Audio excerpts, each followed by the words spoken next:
আমি এই সিদ্ধান্ত নিয়েছি যে আপনার নিকট হইতে তিনি চিকিৎসক মানে কি আলাদা হয়ে গেল মানে না বলে আসলে সেখানে হইতে রওনা হয়ে গেল শুধু এর জীবন প্রাণ শরীর সঙ্গে রইল বিদায়ের সময় মা তাহাকে অনেক মূল্যবান একটি আংটি দিয়ে বলিলেন যাতে প্রয়োজনের সময় উহা বিক্রি করিয়া কোনো কাজে লাগাইতে পারে তার আম্মা কি দিয়েছিলেন মূল্যবান আংটি দিয়ে সেইখানে হইতে রওনা হইয়া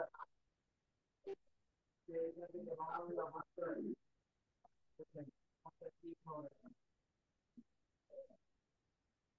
মন্দিরের সহিত কাজ করিতে লাগিলেন বাচ্চা ছেলে কিছু করেছে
আসসালামু আলাইকুম।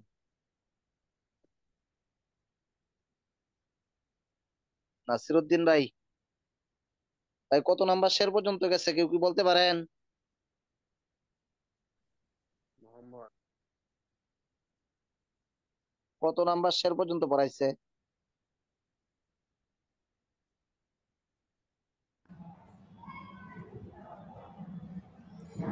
আসসালামু আলাইকুম রহমতুল্লাহ। ওয়ালাইকুম আসসালাম ওয়া রাহমাতুল্লাহ। ওয়ালাইকুম আসসালাম ওয়া রাহমাতুল্লাহ। জি, আপনারা সবাই ভালো আছেন? জি জি আলহামদুলিল্লাহ। উস্তাদ জি আলহামদুলিল্লাহ, আপনি আপনি কেমন ভালো আছেন? আছেন? জি, আলহামদুলিল্লাহ। আরেকজনের কণ্ঠ শুনতাম, কিন্তু ওনার কণ্ঠ তো শুনতেছি না আজকে। হয়তো উনি জয়েন হয় না এখনো। হ্যাঁ হ্যাঁ, একজন লোক আছেন বলিষ্ঠ কণ্ঠস্বর এবং সালামের উত্তর দেন, সালাম দেন। আজকে সেই লোকটা মানে সালাম নেয় নেই, এখনো পর্যন্ত হয়তো আসে নাই।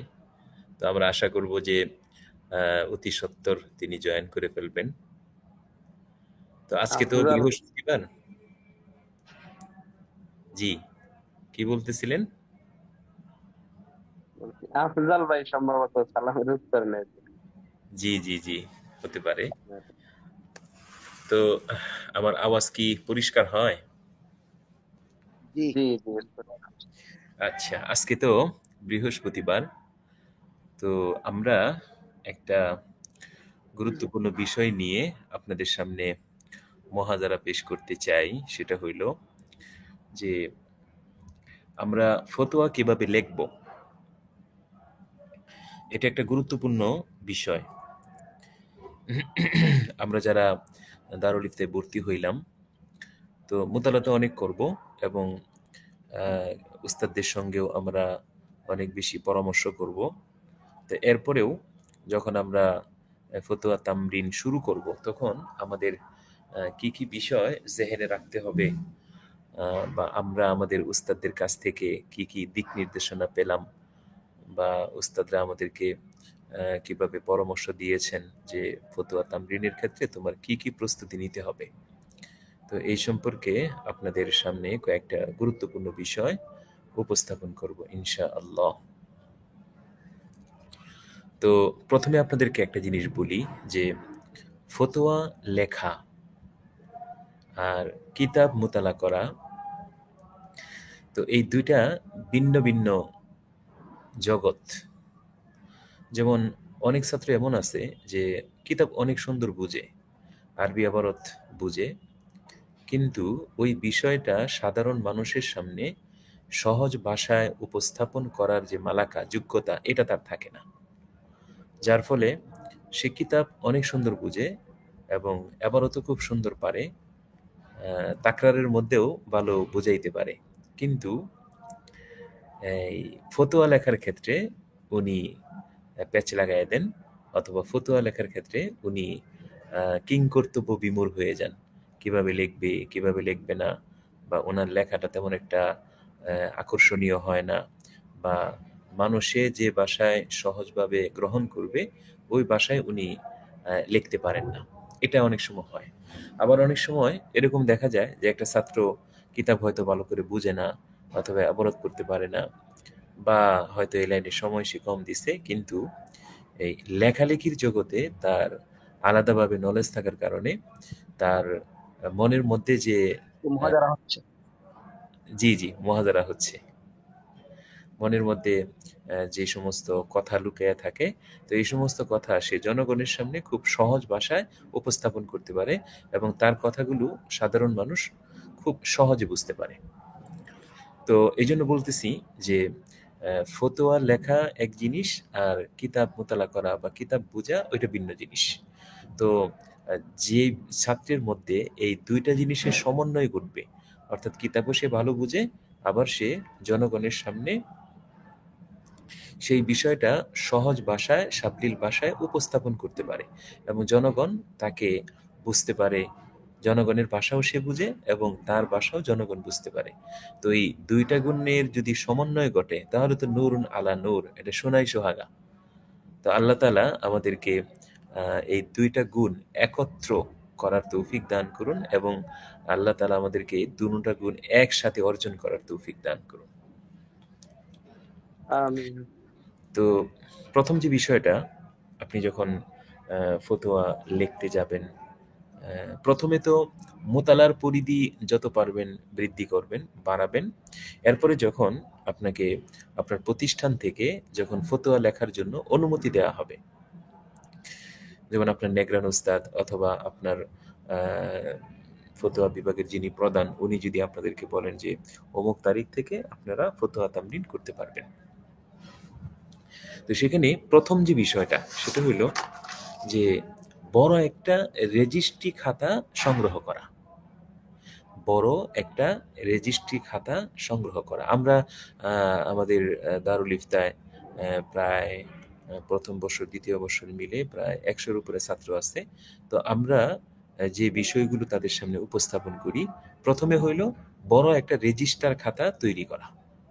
বড় মানে যদি এরকম হয় যে প্রথম বর্ষের জন্য একটা রেজিস্টার খাতা তৈরি করলেন, দ্বিতীয় বর্ষের জন্য আরেকটা রেজিস্ট্রি খাতা তৈরি করলেন, এটাও হতে পারে। অথবা প্রথম বর্ষর দ্বিতীয় বর্ষর উভয় বর্ষের জন্য একটা মোটা খাতা আপনি তৈরি করলেন, এটাও হতে পারে। কারণ হইল যে ফতোয়া লেখার ক্ষেত্রে এই দুইটা বিষয় সামনে থাকে, একটা হলো রাফ খাতা আর একটা হলো সাফ খাতা। রাফ খাতা কোনটাকে বলা হয়? যেটার মধ্যে আপনি এই ফতোয়াটা তামরিন করতে গিয়া এই মোতালার সময় যে বিষয়গুলো আপনার জেহেনে ভালো লাগবে বা লিখে রাখার মতো মনে হবে, বা আপনার ফতোয়া সংশ্লিষ্ট যে হাওয়ালাগুলো আপনার কাছে গুরুত্বপূর্ণ মনে হবে, তো ওই বিষয়গুলো আপনি আপনার রাফ খাতার মধ্যে লেখা রাখবেন। তো রাফ খাতার মধ্যে হয় কি যে এখানে আপনার ফতোয়া সংশ্লিষ্ট সব বিষয়ে আসে, চাই এটা আরবিতে হোক, উর্দুতে হোক, বাংলাতে হোক, ইংরেজিতে হোক, অথবা যে কোনো ভাষায় হোক, সব কিছু আপনি রাফ খাতার মধ্যে লেখা নিতে পারেন। এমনকি এটাও হতে পারে যে ফতোয়া লেখার সময় আপনার জেহেনের মধ্যে হয়তো সুন্দর একটা নুক্তা আসছে, এই নুক্তাটাও আপনি লেখা নিতে পারেন। অর্থাৎ সব ধরনের আপনি হাওয়ালা লেখা নিতে পারেন। অথবা আপনার উস্তাদ হয়তো আপনাকে কোনো একটা সুন্দর কথা বলছে, সেটাও আপনি লেখা নিতে পারেন। কিন্তু সাফ খাতার মধ্যে শুধুমাত্র ততটুকুই আসবে যতটুকু না বললেই না, এবং যতটুকু সায়েল বা মুস্তাফতি আপনার কাছে চেয়েছে শুধু ততটুকুই আসবে। যেমন তার প্রশ্নটা, এই প্রশ্নের সাথে সংশ্লিষ্ট যে উত্তর, এই উত্তরটা, আর এর যে আদিল্লা বা দালাইল, এই দালাইলগুলো শুধু আসবে, বাস এতটুকুই। এছাড়া ওই অতিরিক্ত যে কথাগুলো যেগুলো আপনি হয়তো মোতালা করছেন বা এই রাফ খাতার মধ্যে হয়তো লেখা রাখছেন, এগুলোর কোনোটাই আপনার এই সাফ খাতার মধ্যে আসবে না।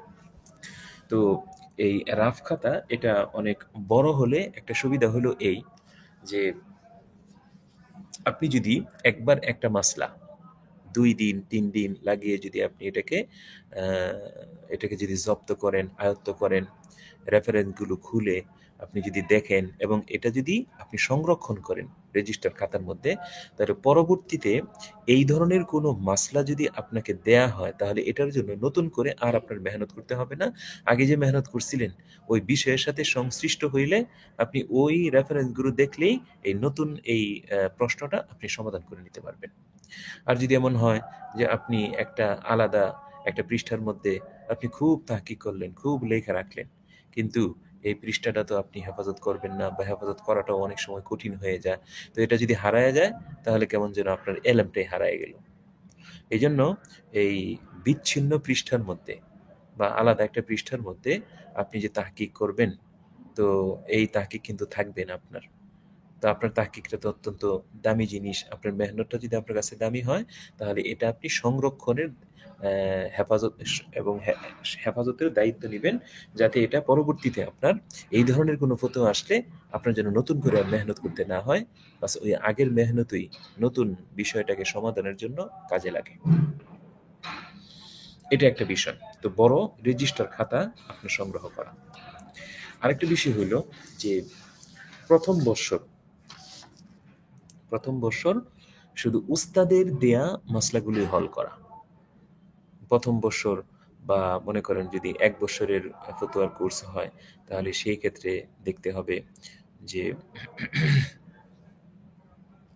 আপনাকে প্রাথমিক পর্যায়ে ওই উস্তাদের দেয়া ফতোয়াগুলোই হল করা, বাহিরের ফতোয়াগুলো হল না করা। কারণ হইল যে উস্তাদের দেয়া যে ফতোয়া, এটা হয় আপনাকে তৈরি করার জন্য, আর বাহিরের যে ফতোয়া ওগুলো হয় একদম মানে ফাইনাল খেলার জন্য, একদম মাঠে নামিয়ে দেওয়ার জন্য। তো মাঠে নামিয়ে দেয় কখন? যখন তাকে তৈরি করা হয়।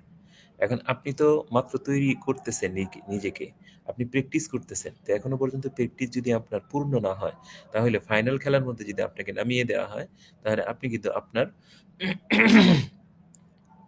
সুনাম এর স্বাক্ষর রাখতে পারবেন না। এটাই কিন্তু স্বাভাবিক। তো আপনি যেহেতু প্রথম বর্ষের ছাত্র, এই জন্য আপনি প্রথম বর্ষে নিজেকে তৈরি করবেন, আর ওস্তাদের দেওয়া ফতোয়াগুলি আপনি হল করার চেষ্টা করবেন। কারণ হইল যে একটা বিষয় দেখেন যে উস্তাদে যে ফতোয়াগুলো আপনাকে দিবেন, উনি আপনার যোগ্যতা অনুযায়ী, আপনার মেধা অনুযায়ী ওই রকম মাসলা দিবেন। এত কঠিনও দিবেন না, আবার এত সহজও দিবেন না। কারণ অনেক যদি কঠিন মাসলা দিয়ে দেন, তাহলে হয়তো আপনি মনক্ষুণ্ণ হবেন, অথবা অনেক খোঁজাখুঁজি পরে যখন পাবেন না, তখন আপনার কাছে এই ইফতা পড়াটাই এটা অনেক বেশি কঠিন মনে হবে। আর একেবারে সহজ দিয়ে দিলে তখন হয়তো আপনি মনে করবেন, আরে আমি তো মোতালা ছাড়াই সব হল করতে পারি, আমার তো মোতালা লাগবেই না, তখন আত্ম অহংকার চলে আসবে। এই জন্য হুজুররা সাধারণত মধ্যম পর্যায়ের সহজ মাসলা দেয়। কিন্তু বাহিরের মাসলাগুলো যে আছে, এগুলো হয় অনেক শাখা প্রশাখা সমন্বয়ে, যেগুলোর মধ্যে একটু যদি এদিক সেদিক হয়ে যায়, তাহলে মানে পরিপূর্ণ মাসলাটাই পরিবর্তন হয়ে যায়। এই জন্য আপনি যেহেতু এখনো পর্যন্ত তৈরি হন নাই, এই জন্য এত মানে রিক্সের মধ্যে আপনার যাওয়ারই দরকার নাই। বাহিরের ফতোয়াগুলো সালে সানির যারা আছে তাদেরকে দিবেন, অথবা মানে উস্তাদের শরণাপন্ন হয়ে, উস্তাদ যদি আপনার যোগ্যতা এবং মেধা অনুযায়ী আপনাকে যদি হল করতে দেন, তাহলে সেটা ভিন্ন কথা। কিন্তু প্রথমে উস্তাদের কাছে আপনাকে সেই দক্ষতা অর্জন করে নিতে হবে, যেন উস্তাদ আপনাকে বাহিরের ফতোয়া হল করতে দেয়। তো উস্তাদ যদি আপনাকে বাহিরের ফতোয়া হল করতে দেয়, তখন আপনি বাহিরের ফতোয়া হল করবেন, এর আগে আপনি হল করতে যাবেন না। আরেকটা বিষয় হলো যে দেখেন, এই প্রথম বর্ষ আপনার যে হাতের লেখা, এগুলো নরম নরম কাঁচা কাঁচা হয়। তো এগুলো মনে করেন ওই তেমন দক্ষতাপূর্ণ হয় না। তো এই জন্য আপনি যদি এই ফতোয়াটা বাহিরে দেন, তখন দেখা যাবে যে আপনার ফতোয়া নিয়ে মানুষে হাসবে। তখন এই কওমি অঙ্গনটাকেই মানুষে বদনাম করবে, আর বলবে কি যে অশিক্ষিত হুজুর, অশিক্ষিত হুজুরের ফতোয়ার উপরে কি আমল করব, এরকম বলবে। কারণ আপনি মনে করেন ফতোয়া দিতেছেন, এটার ইসলামী ল, এটা অনেক বড় মর্যাদার জিনিস। তো সেখানে আপনার ফতোয়াটা যেন এমন হয় যে আদালত পর্যন্ত গেলেও পৃথিবীর কোনো মানুষ আপনার ফতোয়ার মধ্যে ভুল ধরতে পারবে না। এই রকম মানে শুদ্ধ ফতোয়া হতে হবে, যাতে এই ফতোয়াটা নিয়ে আপনি চ্যালেঞ্জ করতে পারেন। এমন চ্যালেঞ্জ করবেন যে আমি এই যে ফতোয়াটা লিখলাম, ভাষাগত দিক থেকে, বানানগত দিক থেকে কোনো একটা ভুল নাই। কেউ যদি একটা ভুল ধরায় দিতে পারে, তাকে 10 টাকা দিব। আপনি ছাত্রদের মধ্যে বলবেন, আমার এই যে ফতোয়াটা লিখলাম, একটা ভুল যদি কেউ ধরায় দিতে পারে, একটা ফুটার ভুল, একটা আকারের ভুল, একটা উকারের ভুল কেউ যদি ধরায় দিতে পারে, তাকে 5 টাকা 10 টাকা পুরস্কার দেওয়া হবে। এইভাবে আপনি চ্যালেঞ্জ করবেন। তো তখন আপনি এই ফতোয়াটা বাহিরে দিতে পারবেন। তো যখন আপনি প্রথম বৎসরে, তখন তো আপনার হাত এতটা শক্ত না, এতটা পরিপক্ক না। এই জন্য আপনি ওই উস্তাদের দেয়া যে মাসলাগুলো আছে, এগুলি হল করবেন, বাহিরের মাসলা আপনি হল করতে যাবেন না। কারণ দেখেন, এই যে রাঁধুনি যে আছে, রাঁধুনি যারা রান্না করে, নতুন যদি রাঁধুনি হয়, তাহলে সে রান্নাকে মজাদার করার জন্য সব ধরনের মশলা দেয়, কিন্তু এরপরেও তার রান্না সুন্দর হয় না। আর যে ভালো করে রান্না করতে পারে, তার কাছে যদি মানে এই মশলা কমও থাকে, এরপরেও দেখা যায় যে সে কম মশলা দিয়েও ওই সুন্দর করে মজাদার করে রান্না করতে পারে। তো এরকম ভাবে আপনি যদি মানে প্রথম বছরের মুফতি সাহেব হন, তাহলে সেই ক্ষেত্রে আপনার ওই অনেক মশলা দিলেও আপনার পাকটা সুন্দর হবে না। আর যদি আপনি পরিপক্ক হন তাহলে অল্প জিনিস দিয়েও আপনি আপনার রান্নাটা সুস্বাদু করতে পারবেন। আচ্ছা, তো এটা হলো ২ নাম্বার জিনিস। যে আরেকটা হলো যে জিজ্ঞাসিত প্রশ্নটি প্রথমে ভালো করে অনুধাবন করা। আপনাকে যদি কোনো একটা প্রশ্ন দেয়, তাহলে সর্বপ্রথম দায়িত্ব হবে এই প্রশ্নটা ভালোভাবে অনুধাবন করা, ভালোভাবে বোঝা। কারণ আপনি যদি কোনো একটা মাসলা পাওয়ার পরে সাথে সাথে যদি হল করতে লাইগা যান, আর আপনি বুঝলেনই না কি চাওয়া হইছে, তো ২ দিন মেহনত কইরা আপনি একটা উত্তর তৈরি কইরা হুজুরের কাছে নিয়ে গেলেন। তখন হুজুর বলবে কি, "আরে প্রশ্নের মধ্যে তো এটা চাওয়াই হয় নাই, চাওয়া হইছে অন্যটা।" তখন আপনার মন খারাপ হয়ে যাবে যে এই যে ২ দিন যাবৎ যে এত মেহনত করলাম সম্পূর্ণটাই বৃথা গেল। এরকম আপনার কাছে মনে হবে। তো এইজন্য আগের থেকেই আপনি এই মাসলাটা নিয়া অনেকক্ষণ চিন্তা ভাবনা করবেন যে মাসলাটা কি বলা হইছে, আমার কাছে কি চাওয়া হইছে, এখানে কোনো শাখা আছে কিনা, ক, খ আছে কিনা। তো যিনি সায়েল উনার কাছ থেকে উনার মতো কইরা আপনি মাসলাটা আগে বুঝার চেষ্টা করবেন।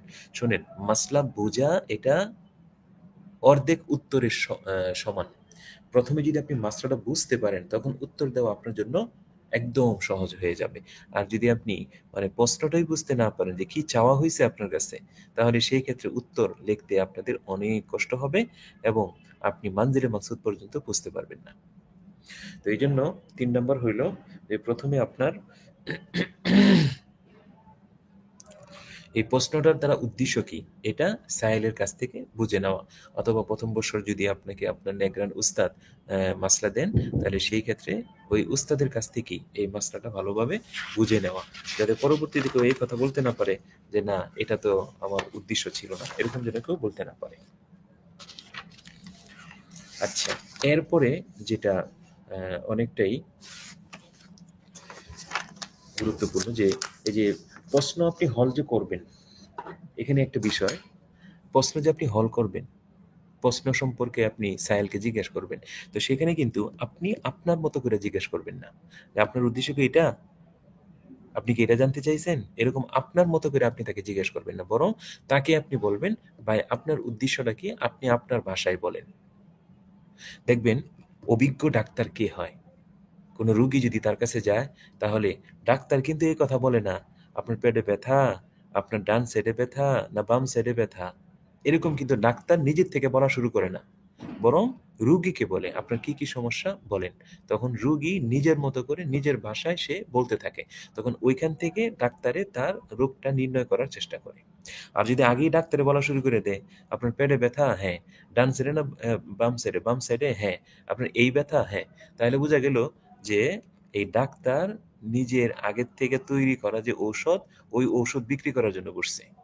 আপনিও যদি এরকম হল করেন যে আগের থেকে একটা মাসলা আপনার হল করা আছে, ওই ধরনের একটা মাসলা আসছে, তখন যদি আপনি আপনার আগের মোতালাকৃত মাসলা বা আগের মোতালাকৃত যে উত্তর, ওইটা অনুযায়ী যদি আপনি সায়েলকে প্রশ্ন করেন, তাহলে তো আপনি আপনার মোতালাটা কাজে লাগাইতেছেন। সায়েলের প্রশ্নের আপনি সমাধান দিতেছেন না। এইজন্য আপনি আপনার মতো করে জিজ্ঞেস করবেন না। বরং আপনি সায়েলকে বলবেন, আপনি আপনার মতো করে আপনার সমস্যাটা বলেন এবং আপনার ভাষায় বলেন। তখন সে উন্মুক্ত মনে সে তার মনের অভিব্যক্তিগুলো আপনার কাছে বলবে। তখন সেখান থেকে আপনি প্রশ্ন উত্তর করবেন। আচ্ছা, আরেকটা হইলো যেটা সবচাইতে গুরুত্বপূর্ণ। আমি অ্যা অন্য একদিন ঘন্টার ফাঁকে এই কথাটা আপনাদেরকে বলেছিলাম এবং আমাদের ছাত্রদেরকেও আমরা বলছি এবং ছাত্ররা বলছে যে এই পদ্ধতি অবলম্বন করলে আলহামদুলিল্লাহ অনেক উপকার হয়। তার মধ্যে একটা হইলো প্রশ্নটি হল করার জন্য প্রথমে নিজে চিন্তা করা। যেমন কোনো একটা প্রশ্ন যদি আপনার সামনে আসে, উস্তাদি দেখ অথবা বাহির থেকে কোনো একটা প্রশ্ন যদি আসে, তাহলে সাথে সাথে আপনি এই প্রশ্ন হল করার জন্য কিতাবের দ্বারস্থ হবেন না। বরং আপনি ১২ বৎসরের এলেম দ্বারা এই মাসলাটা আপনি হল করার চেষ্টা করেন। যে আমি তো ১২টা বছর লেখাপড়া করলাম, এখন না ইফতা ভর্তি হইছি। আচ্ছা দেখি তো ১২ বছরের এলেম দ্বারা আমি এই মাসলাটা হল করতে পারি কিনা?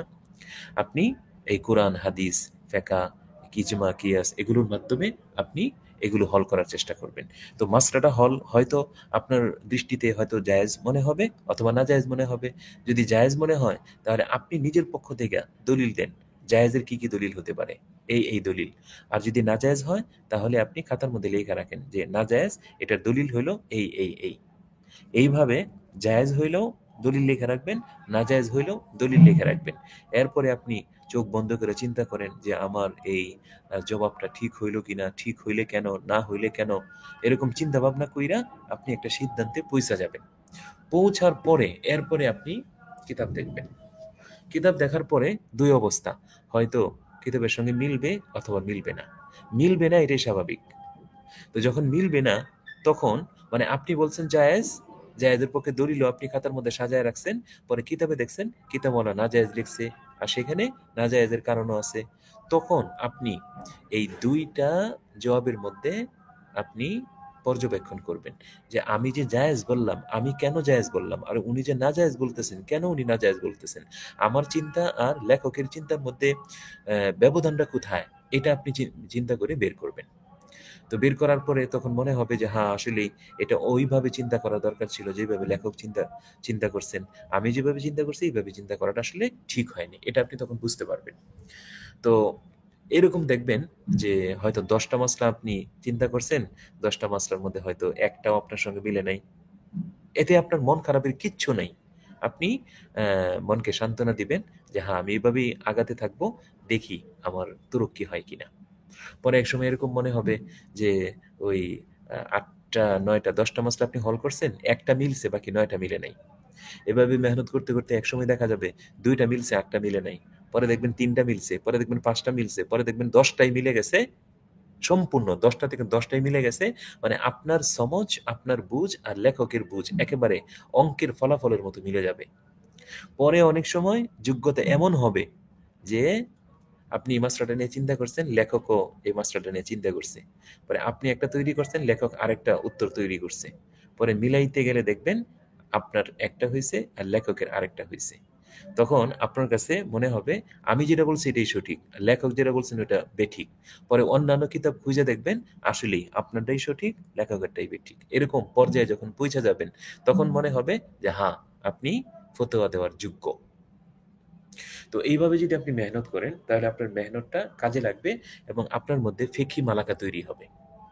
এই কথাটা বুঝছেন সবাই? জি।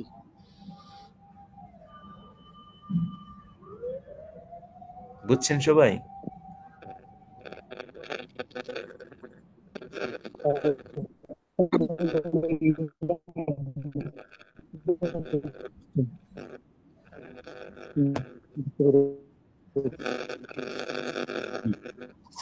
এরপরে 5 নম্বর দেখেন। 5 নম্বর হইল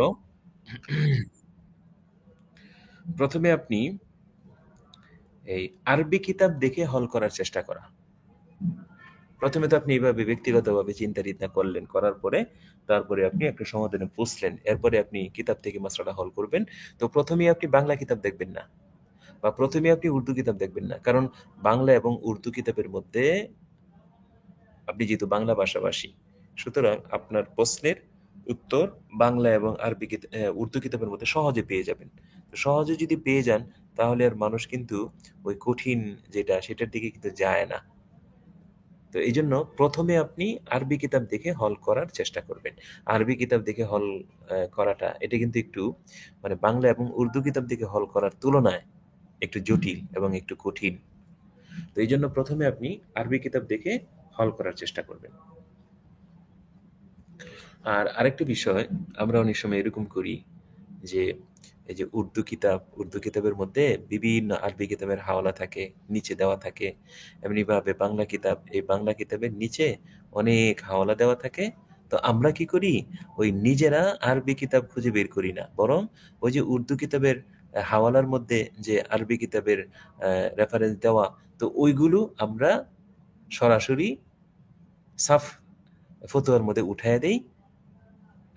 আর হুজুরকে বলতে দেখি, হুজুর আমি তো এতগুলো কিতাব মোতালা কইরা তারপরে মাস্টারটা হল করে আসছি, অথচ উস্তাদ কিন্তু জানে যে আপনি এতগুলো কিতাব জীবনেও আপনি মোতালা করেন নাই, বরং ওই যে উর্দু কিতাবের হাসিয়ার মধ্যে যে আছে, বাংলা কিতাবের হাসিয়ার মধ্যে আছে, ওই হাসিয়ার ধইরা আপনি ওই হাওয়ালা দিয়ে দিছেন।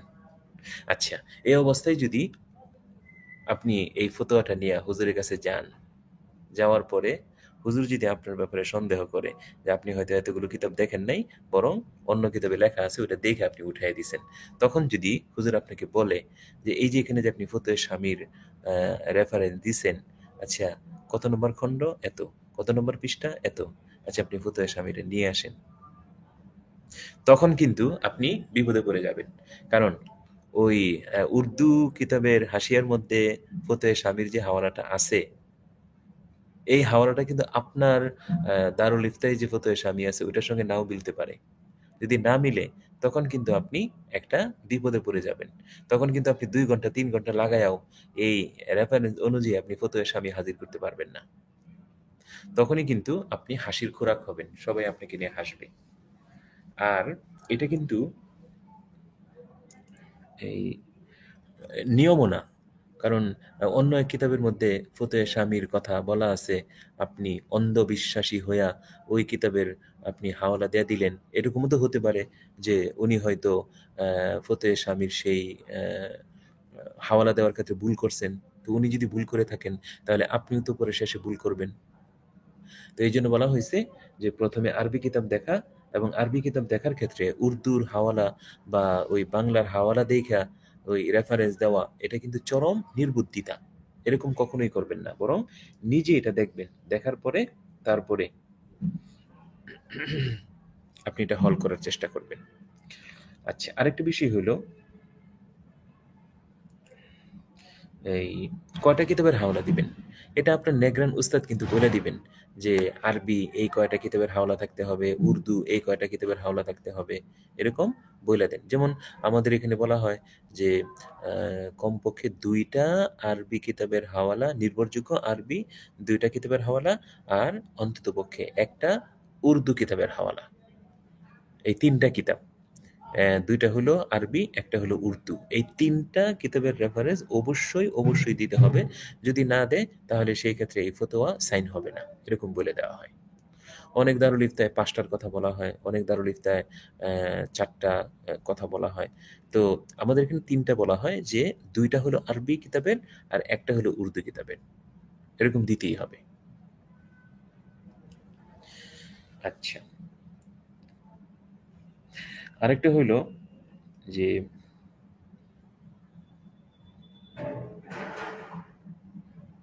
যদি আপনি ওই আপনি যদি মূল আরবি কিতাব যদি খুঁজে না পান, তাহলে সেই ক্ষেত্রে আপনি কি হাওয়ালা দিবেন না? যদি আপনি মূল আরবি কিতাবটা খুঁজে না পান, তাহলে সেই ক্ষেত্রে যেই কিতাব থেকে আপনি রেফারেন্সটা গ্রহণ করতেছেন, তখন ওই কিতাবের দিকে নিসবত করতে হবে। যেমন এমনি বলতে হবে যে ফতোয়া মাহমুদিয়ার মধ্যে হাওয়ালায়ে ফতোয়া মাহমুদিয়া। যেমন ফতোয়া এই মাসরাটা ফতোয়া স্বামীর 3 নম্বর খণ্ডে 32 নম্বর পৃষ্ঠায় আছে, হাওয়ালায়ে ফতোয়া মাহমুদিয়া, ফতোয়া মাহমুদিয়া রেফারেন্সে। এইভাবে তখন বলতে হবে। তো এভাবে না যে আপনি ফতোয়া মাহমুদিয়ার হাওয়ালার হাসিয়ার মধ্যে দেখিয়া আপনি ফতোয়া স্বামীর রেফারেন্স দিবেন, আর আপনি বলে দিবেন যে ফতোয়া স্বামীর মধ্যে আছে, এটা কিন্তু চরম মিথ্যা হবে। কারণ হাদিসের মধ্যে আসছে যে কাফা বিল মারই কাদিবান আন ইউহাদ্দিসা বিকুল্লি মা সামিআ। একজন মানুষ মিথ্যুক হওয়ার জন্য এতটুকুই যথেষ্ট যে যা শুনে তাই বলে দেয়, তাই বর্ণনা করে। তো এখানে যে সে বলছে ফতোয়া স্বামীর মধ্যে আছে, আপনি তো যাচাই বাছাই করলেন না, না করে আপনি এই হাওলা দেয়া দিছেন, প্রচার করা শুরু করছেন, তাহলে আপনি মিথ্যুক হয়ে যাবেন। এই জন্য এরকম করা যাবে না। আচ্ছা, আরেকটা হইল মোতালার সময় তোমার টার্গেটে অটল থাকবে। মোতালার সময় তোমার যে টার্গেট, এই টার্গেটের মধ্যে তোমাকে এই অটল থাকতে হবে। যেমন মনে করেন আপনি একটা সুনির্দিষ্ট মাসলা হল করার জন্য কিতাব মোতালা করতেছেন, তখন কিন্তু দেখবেন যে এই যে সূচি যে দেখতেছেন, এই সূচি দেখার ক্ষেত্রে অনেক এমন নতুন নতুন মাসলা আপনাকে বলবে যে ভাই আমাকে একটু দেখেন, আমাকে একটু দেখেন, আমাকে একটু হল করেন, এরকম তারা লোভনীয় অফার দিবে আপনাকে। কিন্তু আপনি আপনার টার্গেটে অটল থাকতে হবে যে না, আমি ওইদিকে যাব না, আমি যেই মাসলা হল করার জন্য এই কিতাবটা খুলছি, দেখি ওই মাসলাটা এই কিতাবের মধ্যে পাই কিনা। আপনি আপনার লক্ষ্যে অটল থাকতে হবে। আর যদি এরকম মনে করেন যে না আচ্ছা দেখি তো এই মাসলাটা তো এটা আধুনিক মাসলা, এই মাসলাটা তো নিত্য নতুন, এটা তো আমার জানার দরকার আছে, এরকম চিন্তা কইরা যদি আপনি ওই এদিক সেদিকের মাসলা যদি আপনি হল করতে যান বা একটু দেখতে যান, তাহলে কিন্তু আর আপনি মানজিল মাকসুদ পর্যন্ত বুঝতে পারবেন না।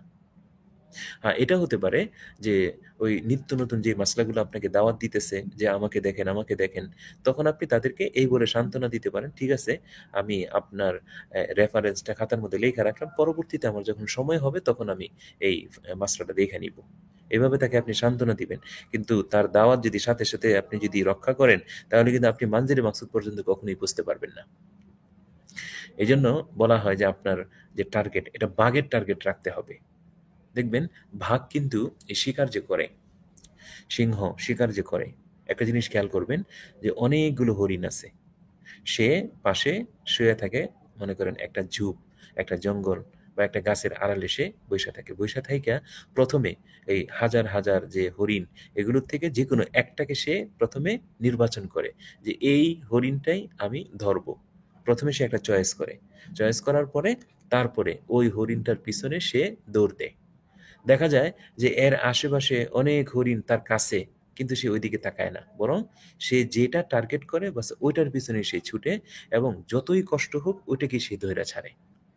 আশেপাশে অনেক হরিণ থাকবে, এগুলো সে তাকাবেও না। কেন?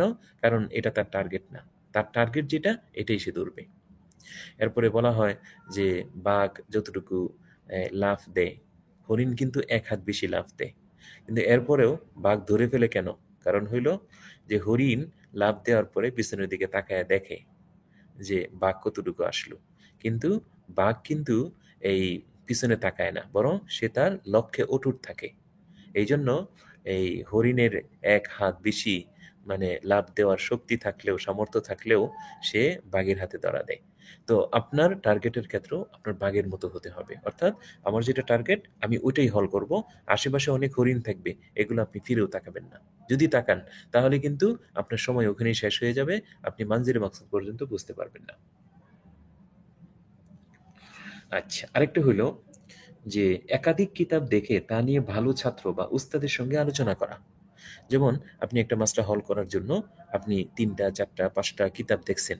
কিতাব দেখার পরে এখন ফতোয়াটা কোন শব্দে লিখবেন, কি আঙ্গিকে লিখবেন, ভাষাগুলো কি হবে এবং কি আদলে হবে, এই বিষয়টা নিয়ে আপনার জামাতে যারা ভালো ভালো ছাত্র আছে তাদের সঙ্গে পরামর্শ করেন, অথবা প্রয়োজনে আপনি উস্তাদের সঙ্গে পরামর্শ করেন। পরামর্শ কইরা তাদের পরামর্শ নিয়া এরপরে আপনি ফতোয়াটা লেখেন, তাহলে আপনার ফতোয়াটা এটা পরিপক্ক হবে। কারণ হইল যে একটা লেখার ক্ষেত্রে খেয়াল রাখবেন যে যত বেশি নজর পড়বে, মানুষের দৃষ্টি পড়বে, মানুষের সংশোধনের হাত পড়বে, তত বেশি আপনার এই ফতোয়াটা কিন্তু পরিপক্ক হবে। মনে করেন একটা ফতোয়া ২ জনে দেখছে, এই ফতোয়াটা যতটা পরিপক্ক হবে, একটা ফতোয়া যদি ৫ জনে দেখে, তাহলে অবশ্যই ওই ফতোয়াটা তার চেয়ে আরো অনেক বেশি পরিপক্ক হবে, নির্ভুল হবে, সুন্দর হবে। এই জন্য আপনি আপনার ক্লাসে থাকা ভালো ছাত্র তাদের সঙ্গে পরামর্শ করবেন, এবং উস্তাদের সঙ্গে পরামর্শ কইরা এটার ভাষা কি হবে, শব্দ কি হবে, তারপরে কিভাবে লেখা যায়, এটা শাখা প্রশাখা কি হবে, এই সম্পর্কে আলোচনা কইরা তারপরে আপনি লিখবেন। তখন দেখবেন যে এই ফতোয়াটা অনেক সুন্দর হইতেছে। আচ্ছা, এরপরে আরেকটা বিষয় আমাদের জেহেনে রাখতে হবে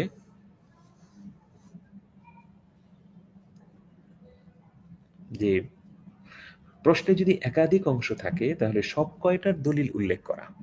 এই ক্ষেত্রে কিন্তু আমরা অনেক সময় ভুল করি। যেমন একটা মাসলা, এই মাসলার মধ্যে 2টা শাখা আছে, তো আমরা এই মাসলাটার উত্তর লিখি, লেখার পরে যে দলিল উল্লেখ করি, তখন ওই একটা দলিল উল্লেখ করি। 2টা শাখা যে আছে, তো 2টা শাখা থাকার কারণে 2 ধরনের দলিল উল্লেখ করার দরকার ছিল, তো 2 ধরনের আমরা দলিল উল্লেখ করি না, বরং এক ধরনের দলিল উল্লেখ করি। এটা কিন্তু চরম মানে বোকামি। বরং একটা প্রশ্নের মধ্যে যদি 2টা শাখা থাকে, তাহলে উত্তরও 2টা শাখা করে তারপরে দিতে হবে, এবং দলিলাদিল্লা লেখার ক্ষেত্রেও কিন্তু এটা প্রথম শাখার দলিল, এটা দ্বিতীয় শাখার দলিল, এইভাবে ভাগ করে আপনাকে দলিল উল্লেখ করতে হবে।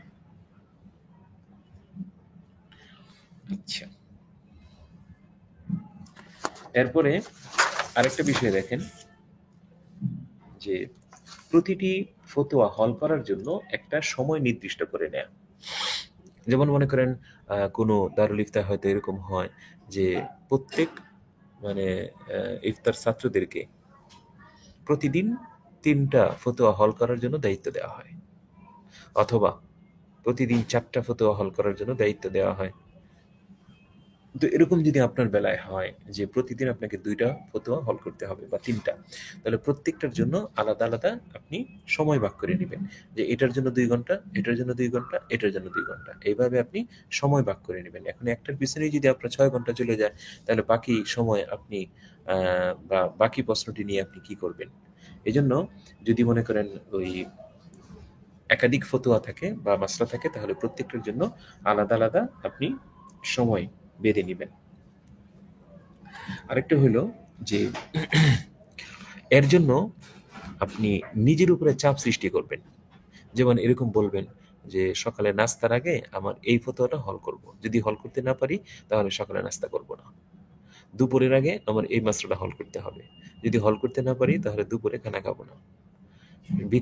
বিকাল পর্যন্ত আমার এই মাসলাটা হল করতে হবে, নয়তো বিকালে আমি রাস্তায় বের হব না। এরকম ছোটখাটো নিজের উপরে শাসন করতে হবে, সময় বেঁধে দেওয়ার মাধ্যমে, যে এই সময়ের মধ্যে যদি হল করতে না পারি তাহলে এটা করব না, ওটা করব না, এরকম ছোটখাটো শাস্তি দিবেন। তাহলে সেই ক্ষেত্রে অনেক নিজের উপরে চাপ সৃষ্টি হবে, এবং এই চাপের মাধ্যমে আপনার ফতোয়াটা অল্প সময়ে হল হয়ে যাবে। অনেক দারুল ইফতায় তো এরকম করা হয় যে যে মাসলাগুলো হল করার জন্য দেওয়া হয়, ছাত্ররা যদি শোয়ার আগে এগুলো হল না করতে পারে তাহলে রাতের খাবার দেওয়া হয় না। তো এই জন্য মনের মধ্যে এক ধরনের চাপ সৃষ্টি হয়। তো আপনিও হয়তো উস্তাদ যদি চাপ না দেয়, তাহলে আপনি নিজের উপরে নিজে চাপ সৃষ্টি করবেন। চাপ সৃষ্টি কইরা সুনির্ধারিত সময়ের মধ্যে এই মাসলা হল করার জন্য আপনি চেষ্টা করবেন। আচ্ছা, আরেকটা বিষয় হলো যে ফতোয়া নির্ভুল করতে যার পর নাই আপনার চেষ্টা করতে হবে। অর্থাৎ একটা ফতোয়া নির্ভুল করার জন্য যে পরিমাণ মেহনত করার দরকার, এই পরিমাণ মেহনত করবেন।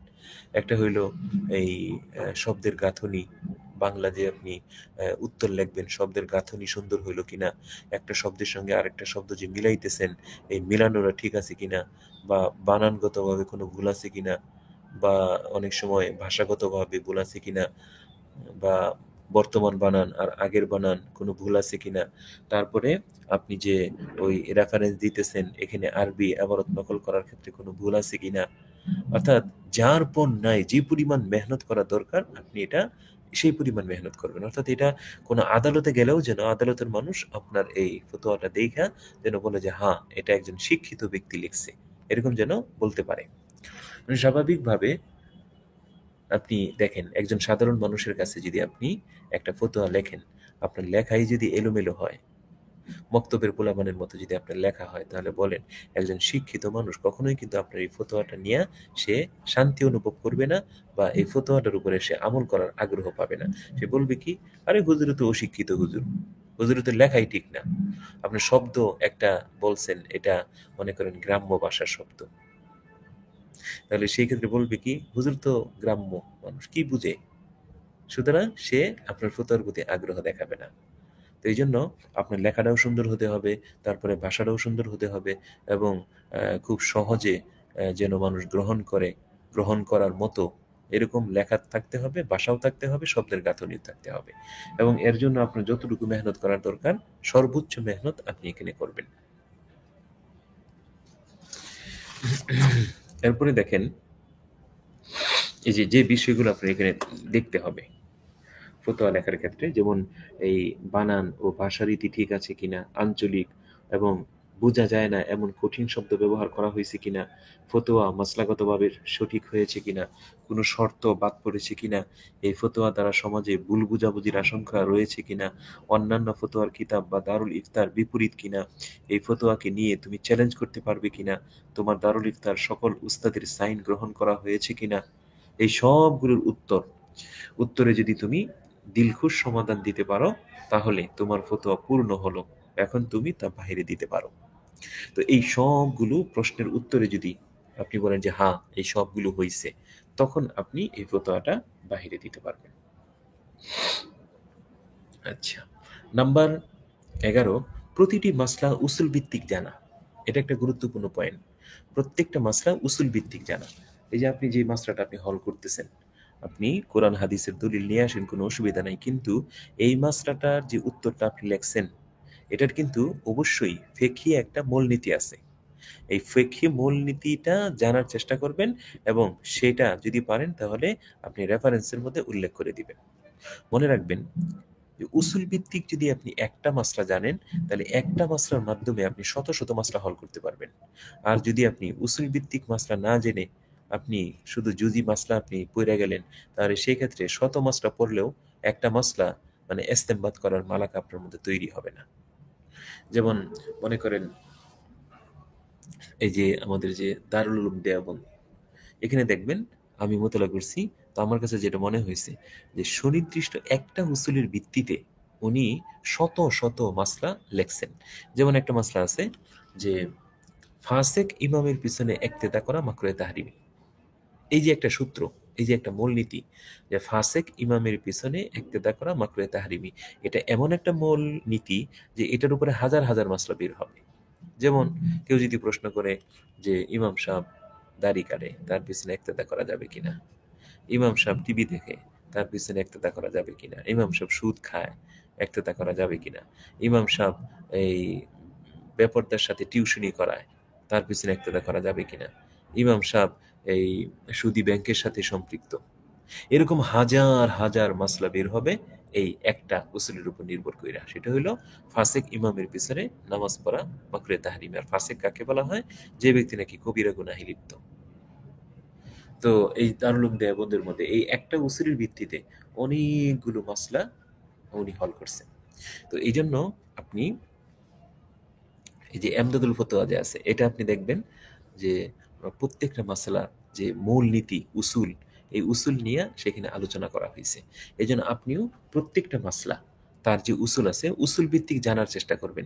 উসুল ভিত্তিক যদি জানেন তাহলে একটা মাসলা হল করার সাথে সাথে আপনার শত শত মাসলা আপনি হল করতে পারবেন।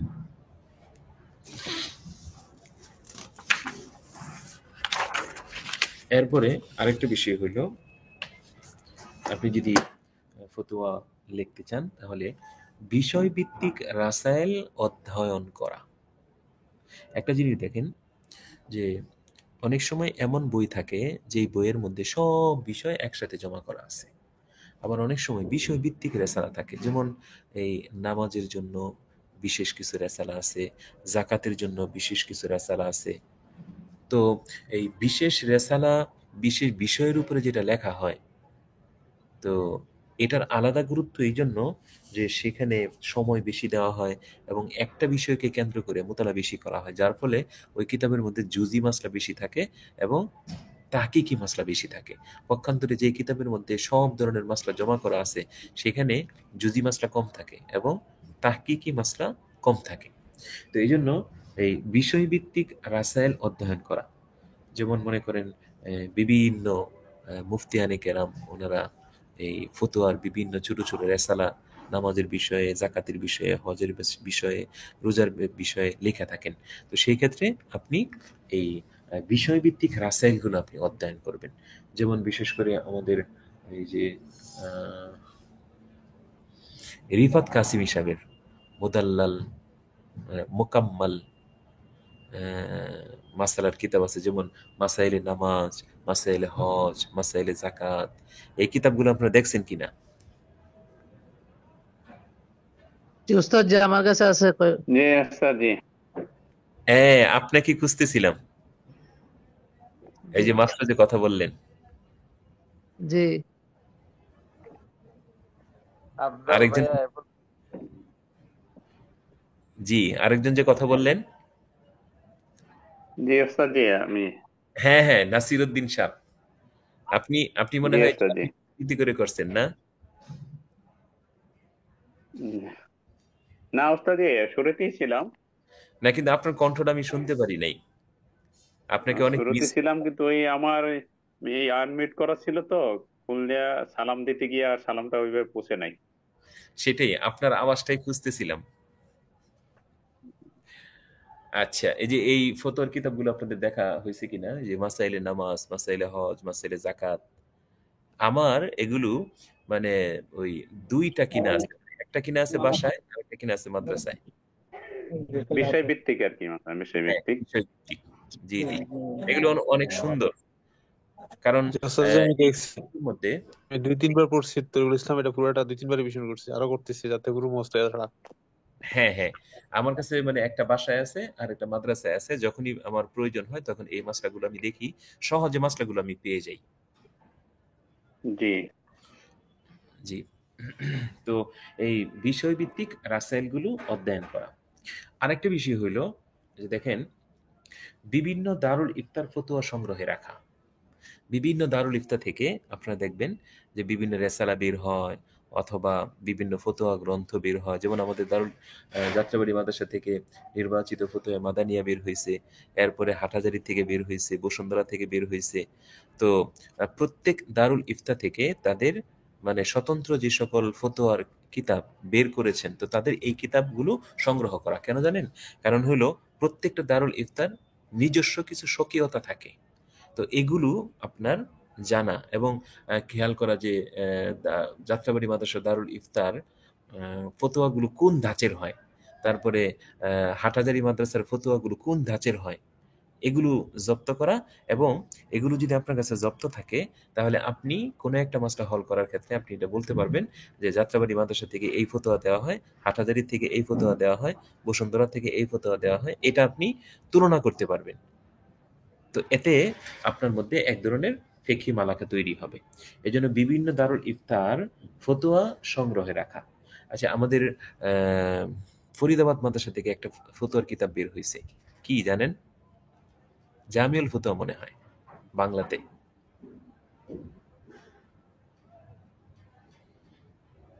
জানেন?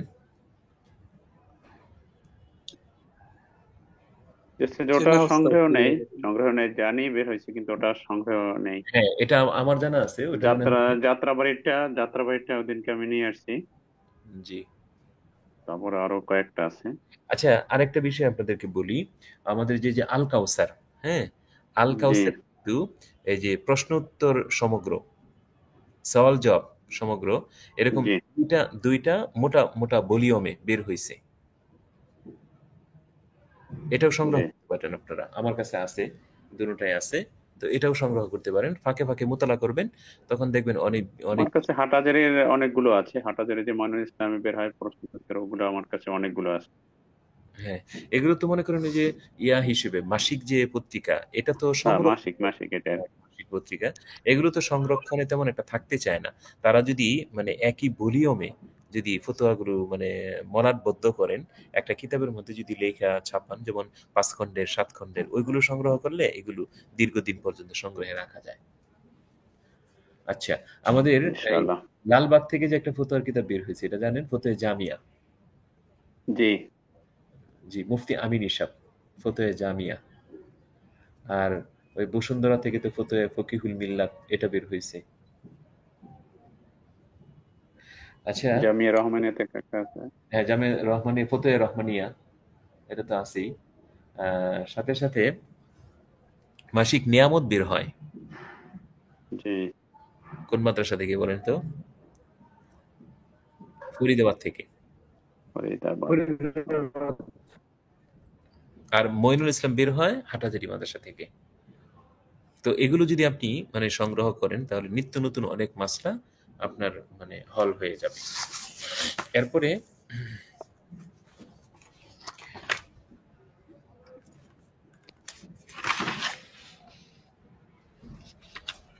আরো কিছু বিষয় এখানে ছিল যেগুলো হয়তো পরে বলা হবে।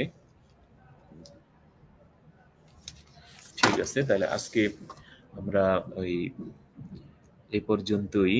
আজকে যেহেতু মানে মুহাজারার বিষয়, জি আপনারা কিছু বলবেন। একজন হয়তো আসসালামু আলাইকুম উস্তাদ জি কিছু বলতে চান, তাহলে লেখা বলেন। আসসালামু আলাইকুম। ওয়ালাইকুম সালাম। জি। ওস্তাদ, একটা প্রশ্ন ছিল যে আপনি যেখানে আমাদেরকে দর্স দেন, এটা কি মাদ্রাসায় নাকি আপনার ব্যক্তিগত রুম? মাদ্রাসার, মাশাআল্লাহ। মাদ্রাসার রুম। জি জি, একজন বলতেছিলেন যে ওই কিছু প্রশ্ন আছে, প্রশ্ন থাকলে আপনি করতে পারেন। লিখিতভাবে করতে পারেন। আমাদের দর্শের মধ্যে বোধহয় একজন মহিলা শিক্ষিকা আছে, সে হয়তো লিখে প্রশ্ন করছে আপনার কাছে, মনে হয় খুব সম্ভবত। এই জি জি একটা বাচ্চাদের কথা হচ্ছে, আমার তো সেটা মানে ফুল হয়নি মাত্র, সেটা হচ্ছে ওই যে মানে পোশাকের ঝোলানোর কথা, যেটা কথা স্পষ্ট হচ্ছে না, আপনি যদি একটু মেহেরবানি করে স্পষ্ট করে বলতেন। যে বলছিলাম যে ওই আরেকটা এই মশলাটা বলছিলাম, সেটা হচ্ছে যদি লেখা আছে যে কোনো অল্প বয়সী মেয়ের যদি চুল সাদা হয়ে যায়, সে কি কালো কলপ করতে পারবে? হ্যাঁ, এটা যদি মনে করেন ওই বয়স, তার চুল পাকার বয়স হয় নাই, এমনি অসুস্থতা জনিত কোনো কারণে যদি তার চুল পেকে যায়, তাহলে সে কালো করতে পারবে, এতে কোনো অসুবিধা নেই। তো বলছিলাম যে এক অপরাধী ব্যক্তিকে যদি ফাঁসির অর্ডার দেওয়া হয় এবং সে আগে তওবা করে নাই, কিন্তু যখন ফাঁসি দেওয়া হবে, দড়িতে ঝোলানো হবে, ওই মুহূর্তে যদি কালিমা পড়ানো হয়, এই কালিমা পড়লে কি সে জান্নাতে যাবে? জি, তার কালিমা মাকবুল হবে, কালিমা কবুল করা হবে। আগে তো মানে ফাঁসির হওয়ার আগে বা 10 মিনিট 20 মিনিট বা একদিন আগে বা 2 ঘন্টা আগেও তো সে তওবা করে নাই। না করুক, তার মনে করেন গলার মধ্যে রশিটা আটকে যাওয়ার আগ পর্যন্ত যদি সে কালিমা পড়ে এবং তৌবা করে, তাহলে তার তৌবা এবং কালিমা উভয়টা মাকবুল। জি কিন্তু হচ্ছে এবার তো ওস্তাদ যে কিছু ইয়া আছে, যেমন এক হাদিসে আছে যে আপনার এই কারণ যখন মৃত্যু মুখে পতিত হয় তখন সে জাহান্নাম দেখে জান্নাত দেখে, তো যার কারণে সে জাহান্নামে জান্নাতে আসে কালমা পড়ে, ওই কালমা গ্রহণযোগ্য না মৃত্যুর পূর্বে। ওটা হলো গড়গড়ার অবস্থা। যে আরেকটা হলো যখন গড়গড়া আসে তখনও তবা করলে তবা কবুল হয়। ওখানে বললো যে হয় না, এখানে হয়, এখন আমরা কোনটা কি করবো ওস্তাদ? এরকম আমি পড়ছি দলিলগুলো। জি, হাদিসের মধ্যে এটাই আসছে যে যখন তার দম আটকে যেতে থাকে, গড়গড়ার হালতে থাকে, তখন তার তওবা কবুল হয় না। হ্যাঁ, আর এর আগ মুহূর্ত 1 মিনিট আগেও যদি সে তওবা করে, কালিমা পড়ে, তাহলে তার কালিমা এবং তওবা কবুল করা হবে। আপনারা ওই যে একটা বিষয় কিছুদিন আগেও তো বললেন যে কোনো মুসলমানকে কাফের বলার ক্ষেত্রে যদি কোনো দুর্বল বর্ণনাও পাওয়া যায়, তাহলে সেই দুর্বল বর্ণনার উপর ভিত্তি করে তাকে মুসলমান হিসেবে মানে স্বীকৃতি প্রদান করা হবে, তাকে কাফের বলা যাবে না। এরকম একটা কথা তো কয়েকদিন আগেই গেল। জি জি জি জি ওস্তাদ, জি জি, হ্যাঁ, গত তো পরশু দিনে বোধ হয়। জি, তো এখানে একটা বিষয়, তো আরেকটা বিষয় বলা হয় যে ফুকাহে কেরাম এই কথাটা বলেন যে একজন একটা কথা বলছে, এই কথাটার মধ্যে 100টা এহতেমাল, 99টা এহতেমাল তাকে কাফের সাব্যস্ত করে, একটা এহতেমাল তাকে মুমিন সাব্যস্ত করে। তাহলে একজন মুফতি সাহেবের জন্য করণীয় হইলো ওই একটা সম্ভাবনাকে ধারণ কইরা তাকে মুসলিম ফতোয়া দেওয়া, কাফের ফতোয়া না দেওয়া। তাকে মুমিন বলতে হবে। তো ওস্তাদ যে মুসলিম বলা যাবে না, মুমিন বলা যাবে, মুসলিম বললে তো আবার অন্যটা বোঝায় না। মুসলিম, মুসলিম শব্দের অর্থ হলো যিনি বাহ্যিক ভাবে মুসলিম, আর মুমিন তো হলো যে অভ্যন্তরীণ। তো অভ্যন্তরীণ ভাবে সে কি, এটা তো আমাদের জানার ইয়া না, মুসলিম বলা যাবে। বলা যাবে। জি এই বিষয়টা একটু ক্রিটিক্যাল আর কি। মুমিন মুসলিম পার্থক্য আছে না, ওই যে তুলনা করলে আবার কিন্তু মুসলিম হ্যাঁ বলা হ্যাঁ যায় না, এটা আর কি। তো হচ্ছে যে আমরা বুখারী হাদিস যেটা বললাম যে আপনার যার অন্তরে যারা পরিমাণ গমের বীজ এর পরিমাণ ঈমান থাকবে, তাকে জাহান্নামে তুলে আনা হবে। তারপর বলেছে যে মান ক্বালা লা ইলাহা ইল্লাল্লাহ, এটা বললে দাখালাল সে যাবে, জান্নাহ। তাহলে ওই প্রেক্ষিতে মনে হয় সে এটা তাকে মুমিন বলা যাবে। জি এই দলিল সাব্যস্ত।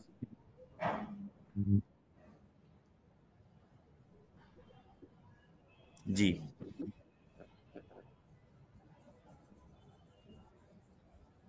জি কোনো বিষয়। আমাকে একজন উস্তাদি প্রশ্ন করছিল এই ব্যাপারটাই, এই যে আমি একটু বললাম, একজন প্রশ্ন করছে ওই শেখ হাসিনা তো অনেক খুন খারাপি করলো, অনেক কিছু করলো, এখন ওকে যদি বাংলাদেশে এনে ফাঁসির কাছে ঝোলানো হয়, এখন ফাঁসির আগে যদি ওকে কালিমা পড়ানো হয়, তাহলে কি ওর সবকিছু মাফ হয়ে যাবে, তাকে জান্নাত দিবে নাকি? এমনি মানে কোনো ব্যক্তি বিশেষকে নিয়ে প্রশ্ন না করা, এমনি মানে প্রশ্নকে উন্মুক্ত রাখা, এটা ভালো বেশি। জি তাছাড়া ওস্তাদ যে সে এটা তো অনেক বান্দার হক আছে তার সাথে জড়িত। বান্দার হক তো আর আল্লাহ তাআলা বান্দার উপর ছেড়ে দিয়েছেন। এটা তো হাদিসের মধ্যে আসছে যে শহীদের সব গুনাহ মাফ করা হয় ঋণ ব্যতীত, মানে জি বান্দার জি। হক আল্লাহ মাফ করবেন না। কিন্তু স্যারজি এখানে ওনারা যেটা বললো, এখানে রাষ্ট্রপ্রধান সে ছিল, সে আপনার যদি কালমা পড়ে থাকে, কালমার উপর কি বলে স্থির থাকে, স্থির থাকার পর সে মৃত্যুবরণ করলে তার যে অপকর্মগুলো আছে, তার যেগুলো আছে, এগুলো সব বিচার বিবেচনা করলে ওই যে যেটা কি বলে মিজানের পাল্লা হাসর, টোটালি কিন্তু সে ওটা তো আপনার আছি একজন মুমিন, শুনেন, একজন মুমিন মারা যাওয়ার পরে, একজন মুমিন মারা যাওয়ার পরে সে আল্লাহ তাআলার মাশিয়তের মধ্যে থাকে। ইচ্ছা করলে আল্লাহ তাকে মাফ করে দিতে পারেন, ইচ্ছা করলে আল্লাহ তাকে তার গুনাহ সমপরিমাণ শাস্তি দিয়া তারপরে জান্নাত দিতে পারেন। এটা সম্পূর্ণটাই আল্লাহ তাআলার এখতিয়ারে থাকে। কিন্তু স্যার এখানে আমরা যে ওনারা যেটা বললো, আমরা কিন্তু যেটা আমি স্পষ্ট বলতে পারি যে হাসিনা কিন্তু মুমিনের মধ্যে নাই, সে যদিও মুমিন আচ্ছা, মুসলমানের নাম এটা তো লেখায় না, আছে। এটা তো আসলে এটা তো আমাদের মানে বিষয়টা বলার এরকম না না, এটা বললে এখন বলতে বাধা নাই, কারণ স্যার এখন কোনো ভয় নাই। আর দ্বিতীয় হলো উনি শুনেন, আমি উনি ভয়ের কথা ভারতে আপনার বলতেছি না। সিঁদুর পড়ছে, না না ভারতে সিঁদুর পড়ছে গিয়ে তারপরে শুনেন, এগুলো বিচার বিবেচনা করলে। শুনেন, সুনির্দিষ্ট ব্যক্তিকে কেন্দ্র করে এরকম প্রশ্ন না করা, হ্যাঁ, তা ঠিক আছে, তাহলে যে এটা বিষয়টা ঠিক আছে। অন্যদিকে চলে যায়, অন্যদিকে চলে জি যায়।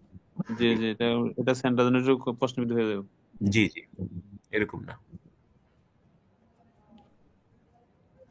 অন্য বিষয়। আচ্ছা, ওই যে এক বোনে যে প্রশ্ন করতে চাইছিলেন, আহ উনি কি প্রশ্ন করবেন, কিভাবে মানে ওনার প্রশ্নটা শোনা যায় আমি তো বুঝতেছি না। আপনি লেখা পাঠাইতে পারেন। ওঠাই করছিল হুজুর, ওই যে যদি ছোট মেয়ের চুল পেকে যায়, চুল সাদা হয়ে যায়, ও এইটা। আচ্ছা আচ্ছা, জি ঠিক আছে, এটার উত্তর তো আশা করি পাইছেন। জি। আচ্ছা ওস্তাদজি, এখন আরবি যে কিতাবগুলো আছে, আমরা কিন্তু আপনার যে আরবি কিতাবের হাওলা বললেন, উনি কি আরবি কিতাব আরবি জি পড়তে?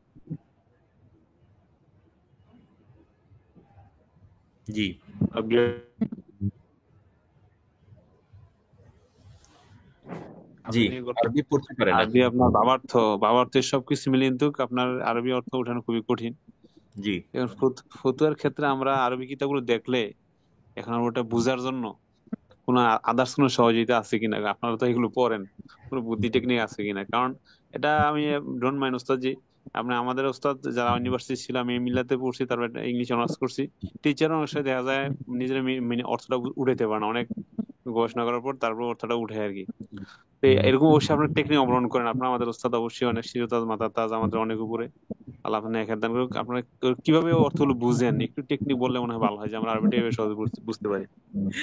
এর টেকনিক বিষয় হইলো যে মানে আরবি বিষয়ে লেখাপড়া করলে বা তার যে গ্রামার আছে, নাহু সরফ, এগুলো বিষয় থাকে। এরপরে আহ তো এগুলোর তো সরা শুরু থাকে, হ্যাঁ, যেমন এই যে ফতুয়া স্বামী আছে, এটার তো উর্দু সরা আছে। তো উর্দু সরাটা যদি আপনি জেহেনে রাখেন, আরবি আবার একটু পড়ার পরে উর্দু তর্জমাটা যদি আপনি সাথে রাখেন, তাহলে ওই আপনার যদি কিছু অস্পষ্টতা থাকে তাহলে উর্দু সরাহের মাধ্যমে সেই অস্পষ্টতাটা দূর হয়ে যায়। আর জি আপনাদেরকে একটা বলি, এই যে ফতুয়া স্বামী যে আছে, হ্যাঁ, ফতুয়া জি স্বামীর অনেক মাসলা আহসানুল ফতোয়ার মধ্যে আমার কাছে মনে হয় মানে কেমন যেন আহসানুল ফতোয়ার লেখক ইমাম আল্লামা শামী রহমতুল্লাহ আলাইহির ফতোয়া স্বামীকে কেমন যেন তর্জমা করে ফেলছেন, এরকম আমার কাছে মনে হয়, বুঝছেন? মানে জি যতগুলো মাসলা আহসানুল ফতোয়ার মধ্যে লেখা আছে, আপনি দেখবেন জি এগুলোর মানে প্রথম রেফারেন্স আছে ফতোয়া স্বামীর। জি মানে ফতোয়া স্বামীর একটা এবারত আইনা তিনি এত সুন্দর করে ওয়াজাহাত করছেন, মনে হয় যে জি। আহসানুল ফতোয়া এটা ফতোয়া স্বামীর একটা সরাই বলা চলে। তো হ্যাঁ, আপনি যেই প্রশ্নটা করছেন অনেক সুন্দর একটা প্রশ্ন। তো এটার জন্য ওই যে আমি যেটা বললাম যে কোন একটা মাসলা হল করার জন্য আপনি উর্দু কিতাবও দেখতে পারেন, আরবি কিতাবও তো যদি না বুঝেন তাহলে সেই ক্ষেত্রে উর্দু কিতাব দেখবেন। পাশাপাশি। হ্যাঁ, উর্দু কিতাবের পাশাপাশি আপনি আরবি কিতাব দেখবেন। তো উর্দু কিতাবের মধ্যে দেখবেন স্বাভাবিকভাবে ওই আরবি কিতাবের হাওলা দেওয়া আছে। তা আরবি জি। কিতাবের হাওলা দেওয়ার পরে উর্দু কিতাবে এই আরবি কিতাবের যে মর্মার্থ, এই মর্মার্থটা উনি বুঝাইয়া দিছেন। তো জি জি এইভাবে অনেকটাই সহযোগিতা দেওয়া যেতে পারে। জি। তার যে আরবি ভাষা আয়াত জানার জন্য এমন কোন কিতাব আছে কিনা? এটা তো এই যে নাহু সরফ এবং এই যে আত-তরিক ইলাল আরাবিয়া, আমাদের আদিব শাহ হুজুর ওই আবু তাহের মেসবা সাহেব হুজুর, ওনার যে ওই যে আন্তরিক ইলাল আরাবিয়া প্রথম খণ্ড দ্বিতীয় খণ্ড এগুলো যদি ভালো করে পড়েন তাহলে আরবি থেকে আপনি তর্জমা নিতে পারবেন। ওস্তাদ জি, আমার একটি প্রশ্ন ছিল। জি যে আগের যে প্রশ্ন, এই প্রশ্নের সম্পর্ক একটা প্রশ্ন করতেছি। জি যে ছোট মেয়ের যে চুল যদি মানে ফেঁকে যায়, তাহলে তো বলছেন যে কালার করা যাবে। আমার প্রশ্নটা হচ্ছে যে অনেকের দেখা যাচ্ছে যে অল্প বয়সে অ্যালার্জি জনিত কারণে বা অন্য কোনো কারণে অল্প বয়সে দাড়ি পেকে যায়, তখন কি সে কালার করতে পারবে কিনা? হ্যাঁ, ওইটা সবার জন্যই মাসলা, এটা শুধু মেয়ের জন্য না, সবার জন্যই। যদি মনে জি করেন অল্প, হ্যাঁ অল্প বয়স কিন্তু কোনো রোগের কারণে অথবা কোনো সমস্যার কারণে তার যদি চুলগুলো পেকে যায়, হ্যাঁ, তো এটা তো জি একটা স্যার। আইব, এটা তো একটা আইব, এটা একটা ত্রুটি। তো জি এটাকে ঢাকার জন্য ব্যবহার করা যাবে, এতে কোনো সমস্যা নেই। কিন্তু আরেকটা হলো যে বয়স হয়েছে চুল পাকার, সেই জি বয়সের ভিত্তিতে তার চুলটা পেকে গেছে।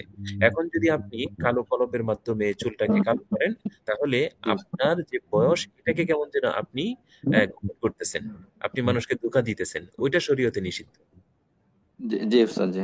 ওস্তাদ যে অল্প বয়সের সীমানাটা কতটুকু হইতে পারে? এমনি সাধারণত মানে যেই বয়সে মানুষের চুল পাকে না, যে বয়সে সাধারণত মানুষের চুল পাকে না, যেমন বয়স 20 বছর এরকম হয়েছে, এখন চুল পাকে গেছে।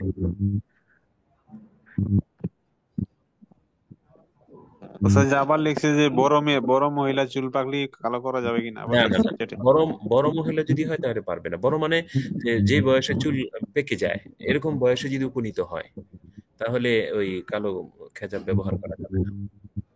পুরুষের জন্য একই একই হুকুম। হুকুম, জি জি, পুরুষের জন্য একই হুকুম।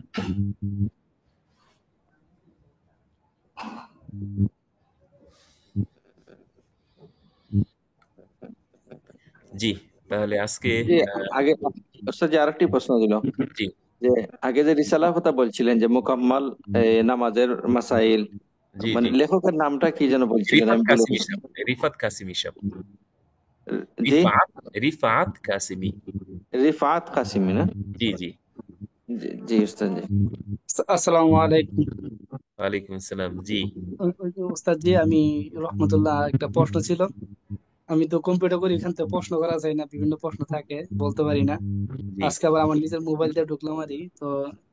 আমার একটা প্রশ্ন যে যে নামাজের ব্যাপারে আরই, যে বিষয়টা হলো যে দেখে অনেক সময় আমি আমি যে যে জায়গার মধ্যে জুমা নামাজ পড়াই, তো আমার এক যে ইমাম সাহেব আছে, পেশ ইমাম, তো উনি আমাকে বললো কি উস্তাদ জি, বললো কি হুজুর, মহল্লার মধ্যে দেখলাম কি ফজর উক্ত একই একজন আসে, এসে সে নামাজ পড়ে, কিন্তু সে ব্যক্তি প্রত্যেকদিন ফজরের সুন্নতটা উনি ইয়া জামাত শেষ হওয়ার পর ফজর সুন্নতটা পড়তেছে।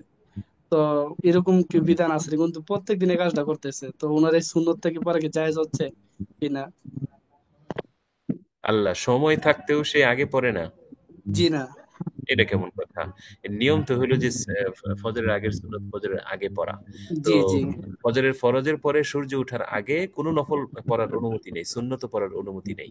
যেটা জি। পড়তেছে সে গুনাহের কাজ করতেছে, সওয়াব তো হবেই না, গুনাহ হবে। তো আমি আবার এই এটা বিষয়ে সম্পর্কে আবার বিচার অনেক খুঁজলাম, খোঁজার পর শুধু একই মাসালা আসতেছে যে ফজর নামাজের পর আর কোনো সুন্নত নাই বা কোন নফল নামাজ পড়া যাবে না। তো জি যদিও সুন্নতটা উনি যদি না পায়, এই সুন্নতটা যে হাদিসের যেটা বললাম যে স্পষ্ট হাদিস জানি কিনা এটা, তো এটা যে বললাম যে যে যদি সে ব্যক্তি সুন্নত না পড়ে তাহলে সূর্য ওঠার পরে আবিনের সময় তখন সে সুন্নতটা পড়তে পারবে। হ্যাঁ, সূর্য ওঠার পরে 10-15 মিনিট পরে সে যদি পড়তে চায় পড়তে পারে, এই। তখন কিন্তু সে ওস্তাদ ব্যক্তি জি, কেমন কি, সে ব্যক্তির উপর কি কোনো গুনাহগার হবে, বা হ্যাঁ সে অবশ্যই ব্যক্তি গুনাহগার কেমন হবে। যে সময় নামাজ পড়া যায় না সেই সময় সে নামাজ পড়তেছে, আসরের পরে যদি কেউ নফল পড়ে তাহলে সে সওয়াব হবে না গুনাহগার হবে? গুনাহগার হবে। তো এখানেও সে জি গুনাহগার হবে। কিন্তু ওস্তাদ জি এখানে আমি একটা এই মাসটা আমি পড়ছি, পড়ার পরে শুনেন লেখা আছে শুনেন এরকম। শুনেন, আহলে হাদিস আছে না, আহলে হাদিস, যে আমি বলতেছিলাম এটা যে ওরা ওরা পেছ লাগায়। হ্যাঁ, তারা বলে যে এই ফজরের পরে আর ওই সূর্য ওঠার আগে একটা করা হাদিসকে যায়। দলিল দিয়া তারা বলে যে সুন্নত পড়া যায়। তো ওইটারই প্রভাব পড়ছে হয়তো তার উপরে। কিন্তু ওস্তাদ জি ওখানে কথা এরকম ভাবে বলা আছে যে যদি সে মানে আগে সুযোগের পড়তে পরে না পারে, যে সুন্নতের পরেও পড়বে না, মানে পড়বে না, পড়তে পারবে না, তাহলে সে ওযুর ক্ষেত্রে ওই ফজর নামাজের পরপরই সে সুন্নত পড়ে বেরিয়ে যেতে পারবে, এরকম বলা আছে। কিন্তু তাকে অবশ্যই এই যদি মিস হয় তাহলে সূর্য উদয়ের পরে পড়তে হবে। আর যদি সে না পারে মানে পড়বে না অথবা সে পড়তে পারবে না, তাহলে সে ওই ফজরের পরও পড়তে পারবে, এরকম একটা আমি বিষয় পড়ছিলাম আর কি। কিন্তু ওরা বলে না পড়তে পারবো, আহলে হাদিস বলে না পড়তে, এটা ভুল মাসালা। ওরা বলে ভুললে পড়তে পারবো, এরকম বলে ওরা। জি জি জি তারা আবার দলিল দেয় যে এই যে সে ব্যক্তি যদি আসে যদি যদি শেষের রাকাতটা পাইতো, সে ব্যক্তি তো শেষের রাকাতটা পাইছে, অন্তত সে ব্যক্তি সুন্নত পড়লে আর নামাজটা পাচ্ছে না, তো সে ব্যক্তি নামাজটা পড়ে এখন আবার সুন্নত তো পড়ার অনুমতি আছে। তার আমি বললাম যে না ভাই, এরকম তো অনুমতি নাই। না, সে বলতেছে আছে, একটা আহলে হাদিস আছে, সে ব্যক্তি আমাকে বেসাচ্ছে যে হ্যাঁ হ্যাঁ হবে। জি জি জি আহলে হাদিস আছে জি। তো এদের ব্যাপারে হুজুর করণীয় কি, যে উনি আইসা যে আখিরি বৈঠক পাইছে, যেহেতু আখিরি বৈঠক উনি পাইছে, তো উনি তো এখন শুধু ফরজ দিয়ে আদায় করলো, তখন তো উনি ফরজ নামাজের পড়া সুন্নত পড়ার কোনো বিধান নাই। জি নাই, সে সুন্নত আগে পড়তে পারলো না কেন, এখন দেখতে হবে কেন সুন্নতটা সে পড়লো না। যদি অলসতার কারণে হয় তাহলে কবিরা গুনাহ হবে। আর যদি মানে কোনো উযর থাকে, উযর থাকলেও তো বলা হচ্ছে ফজরের সুন্নত ছাড়ার কোনো অনুমতি নেই। জি এখন জি দেখতে হবে সে কেন এটা মানে ছাড়লো। যদি অলসতা করার কারণে হয় তাহলে কবিরা গুনাহ হবে। আর যদি এমনি কোনো উযরের কারণে হয় সেটা ভিন্ন কথা। উস্তাদ জি, শাফি মাযহাবে একটা উস্তাদ জি, উজুর তো হইতে পারে 1-2 দিন, উনার তো প্রত্যেক দিন হচ্ছে কাজটা। হ্যাঁ সেটাই বলতেছি যে এরকম তো। গুনাহগার হবে, গুনাহগার হবে। যে ওস্তাদ জি, শাফি আরেকটা কোশ্চেন আসছে ওই যে জি মহিলার পক্ষ থেকে, যে জি হুজুরের উপরে দুরুল প্রশ্ন। মুখতারে পেলাম ফিকাহের কিতাবাদি অধ্যয়ন করা তাহাজ্জুদ নামাজের থেকে উত্তম, জি জি কিন্তু জি অনেককে বলতে শুনেছি মেয়েদের দাওরা পড়া নিয়ে বিতর্ক করে। এক কথায় বলে মেয়েদের এত পড়াশোনার দরকার নাই, এত পড়াশোনা মেয়ে অথবা দাওরা পড়া মেয়ে পছন্দ না। যদি এই বিষয়ে কিছু বলতেন। And আমি কাদের উদ্দেশ্যে বলবো, যাদের উদ্দেশ্যে বলবো তারা তো আমাদের পক্ষের মানুষ, যে যারা ওই বিপক্ষ যিনি তাদের কোশ্চেন খালি। করছেন উনি শুনতে চাই আর কি। জি এখন লেখাপড়া মেয়েরা তো দাওরা সবার পড়তে জন্যই, পারে। লেখাপড়া তো সবার জন্যই। হযরত আয়েশা সিদ্দিকা রাদিয়াল্লাহু তাআলা আনহা তিনি মুহাদ্দিসা ছিলেন এবং অনেক সাহাবায়ে কেরাম ওনার কাছ থেকে ইলম হাসিল করেছেন। তো লেখাপড়া তো সবার জন্যই। তলাবুল মুসলিমি ফারিদাতুন আলা কুল্লি মুসলিমিন ওয়া মুসলিমা। তো এটা তো সবার জন্যই, হ্যাঁ? তো যারা এরকম বলেন ওরা মানে কিভাবে বলেন এটা তাদের কাছে আসলে জানা দরকার, কেমনে বলেন। এটা উস্তাদ হয়তো জি উস্তাদ আরেকটা, স্কুলের লেখাপড়া সম্বন্ধে হয়তো কথাটা, জি স্কুল কলেজের লেখাপড়া সম্বন্ধে হয়তো কোনো আলিমের বক্তব্য হইতে পারে। জি আচ্ছা ঠিক আছে ইনশাআল্লাহ আচ্ছা, বলছে কালকে। যে যারা এরকম বলে তাদের গুনাহ হবে কিনা, লাস্টে লেখছে যে পড়াশোনা দাওরা পড়বে, পড়া না দরকার না নেই, এত যারা পড়াশোনা। যারা এটা বলতেছেন, হ্যাঁ যারা এটা বলতেছেন তাদের পক্ষে হয়তো যৌক্তিক থাকতে পারে, কোনো দলিল থাকতে পারে। তো এটা আমরা আমাদের উলামায়ে কেরাম তো এটাই বলেন যে তারা লেখাপড়া করবে। অনেক সময় দেখা যায় যে এই ধরনের লেখাপড়ায় তাদের মধ্যে উজব চলে আসে, আত্ম অহংকার চলে আসে। তখন দেখা যায় যে তারা ওই যে আল ইলমু উলুউন লা ইউলা আলাই, যে এলেম এটা উচ্চাঙ্গের জিনিস, এটা সবার উপরে থাকে, এটা কখনো নমনীয় হয় না। তো এলেমের কারণে যদি তার মধ্যে অহংকার আসে, তখন দেখা যায় যে তার মধ্যে এক ধরনের তাকাব্বুরি চলে আসে। হয়তো এই আশঙ্কার ভিত্তিতে অনেকে এরকম বলে থাকেন, কিন্তু তাদের এরকম বলাটা ঠিক না।